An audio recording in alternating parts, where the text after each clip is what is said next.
ডান পার্শ্বে তলপেটে ব্যথা, আর যদি এইটা হয় ইয়াং বয়সে যুবক যুবতীদের, তরুণ তরুণীদের, তাহলে প্রথমেই আপনি ধরে নিচ্ছেন যে এটা অ্যাপেন্ডিসাইটিস হচ্ছে। কিন্তু এটা কি ইউরেটারের ভেতরে অর্থাৎ কিডনির নলের ভেতরের পাথর হতে পারে না? ডাক্তাররা বললেন অবশ্যই হতে পারে।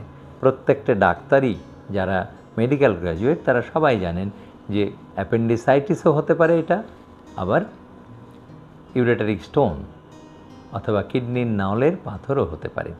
দুটো কাছাকাছি আছে, দুটো প্রায় একই রকমের সিমটমস। আর যদি তরুণী হয় তাহলে তার সাথে আবার আসছে যে ফ্যালোপিয়ান টিউবের ব্যথা কিনা। আর যদি বিবাহিত হয় তাহলে আরও সমস্যা, যে বিবাহিত যুবতীর যদি ডান পার্শ্বে ব্যথা হয় তাহলে অ্যাপেন্ডিসাইটিস, ইউরেটারিক স্টোন বা কিডনির নলের পাথর এবং একটোপিক প্রেগন্যান্সি এটাও হতে পারে। একটোপিক প্রেগন্যান্সি মানে কিডনির ফ্যালোপিয়ান টিউব বা ডিম্ববাহী নলের মধ্যেই গর্ভসঞ্চার হয়ে যাওয়া। তো এই এত কিছু জটিলতা, খুব সহজে কিন্তু আপনি সিদ্ধান্ত নিতে পারবেন না। প্রথমে দেখতে হবে যে আপনি কার কাছে যাবেন। প্রথম কথা আমি স্মরণ করিয়ে দিচ্ছি, অবশ্যই একজন বিশেষজ্ঞ চিকিৎসকের কাছে যাবেন। আপনি কোনো ক্রমেই আপনার এলাকার কোয়াক বা সাধারণ ডাক্তারদের কাছে যাবেন না। আপনার এলাকার যে গ্রাম্য ডাক্তার তার কাছে যাবেন না। গ্রাম্য ডাক্তারের কাছে গেলে দুটো সমস্যা, যাওয়ার সাথে সাথে আপনাকে একটা অ্যান্টিবায়োটিক দেবে এবং কিছু ব্যথার ওষুধ দেবে।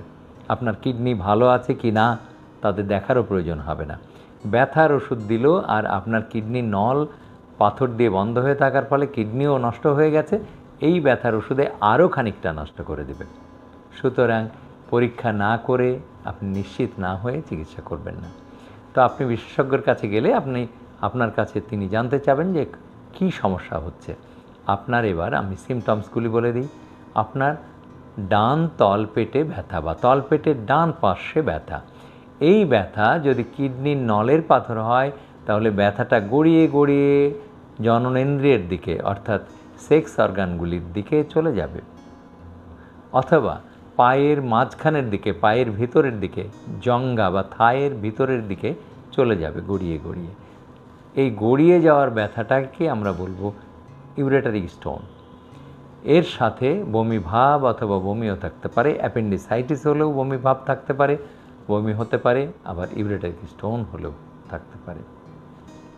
তাহলে সিমটমসের মধ্যে কেবলমাত্র ব্যথাটা অ্যাপেন্ডিসাইটিস হলে প্রথমে শুরু হয় নাভির পার্শ্বে, নাভির চার পাশ দিয়ে ব্যথা শুরু হয় এবং সাধারণত রাত্রের শেষ ভাগে ব্যথা শুরু হয়। যে অবশ্য যে কোনো সময় শুরু হতে পারে, কিন্তু সূত্রপাতের ব্যথাটা হচ্ছে, শুরুর ব্যথাটা হচ্ছে নাভির চার পাশ দিয়ে এবং পরবর্তীতে নাভির চারপাশে আর থাকে না। 1-2 ঘন্টা পরে বা 3 ঘন্টা পরে ব্যথাটা চলে যায় ডান তলপেটে।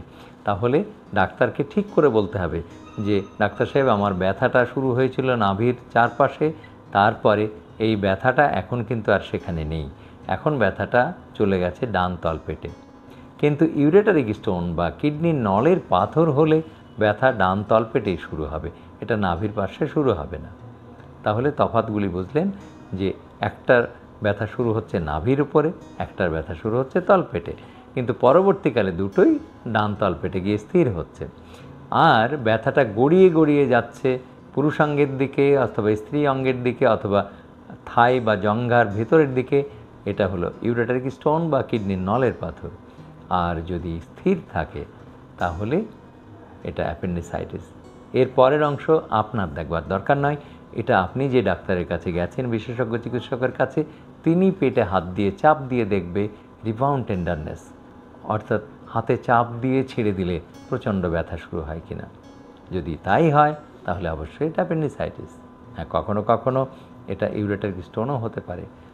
এরপরে ডাক্তার সাহেব আপনাকে পরীক্ষা দেবে, যে রক্তের অতি সাধারণ পরীক্ষা, আমরা বলি কমপ্লিট ব্লাড কাউন্ট, যে কোনো ল্যাবরেটরিতে, উপজেলা থেকে শুরু করে ঢাকা শহর যে কোনো জায়গায় করা সম্ভব। উপজেলা, জেলা, বিভাগ সব জায়গাতেই এই সিবিসি বা কমপ্লিট ব্লাড কাউন্ট করা সম্ভব। এই কমপ্লিট ব্লাড কাউন্টে যদি অ্যাপেন্ডিসাইটিস হয় তাহলে আপনার টোটাল কাউন্ট মানে ডব্লিউবিসি বা আমাদের সৈনিকদের সংখ্যা বেড়ে যাবে।